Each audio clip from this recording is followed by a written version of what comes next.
بسم اللہ الرحمن الرحیم۔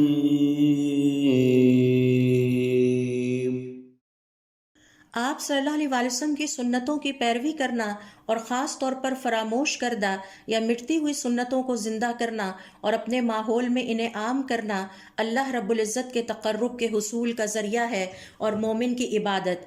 آپ صلی اللہ علیہ وسلم کی فراموش کردہ یا بھلا دی جانے والی سنتوں میں سے ایک یہ بھی ہے کہ کھانے میں کبھی بھی عیب نہ لگایا جائے۔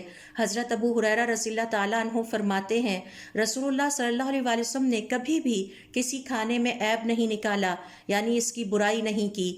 اگر آپ صلی اللہ علیہ وسلم کو پسند ہوتا، آپ صلی اللہ علیہ وسلم کھانا تناول فرماتے، اور اگر وہ کھانا ناپسند ہوتا خاموش رہتے اور اسے چھوڑ دیتے۔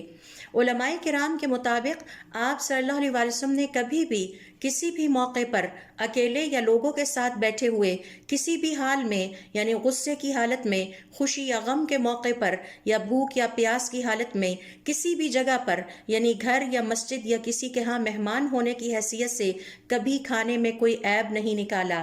یہ آپ صلی اللہ علیہ وسلم کے اعلیٰ اخلاق کا ثبوت ہے۔ صاحب ایمان کو چاہیے کہ آپ صلی اللہ علیہ وسلم کی سنت کی پیروی میں یہ عادت اپنائے اور کبھی بھی کھانے یا پینے میں عیب نہ لگائے، کیونکہ کھانے میں عیب لگانا ایک طرف اللہ رب العزت کی نعمت جو کہ کھانے جیسی عظیم نعمت ہے اس کی حقارت ہے اور اللہ تعالیٰ کی نافرمانی ہے۔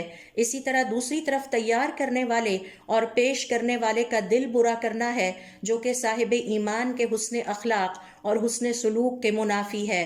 مومن دل رکھنے والا ہوتا ہے، دل توڑنے والا نہیں، اور اپنے مسلمان بہن بھائی کو دکھ دینے والا نہیں ہوتا۔ اس حوالے سے خاص طور پر خواتین خانہ جو ہمارے لیے کھانے تیار کرتی ہیں، ان کا ہمارے حسن سلوک پر پہلا حق ہے۔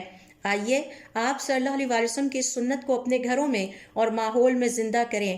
کھانا پسند ہو تو کھا لیں، ناپسند ہو تو خاموش رہیں اور حضور اکرم صلی اللہ علیہ وسلم کی سنت پر عمل کا ثواب پائیں۔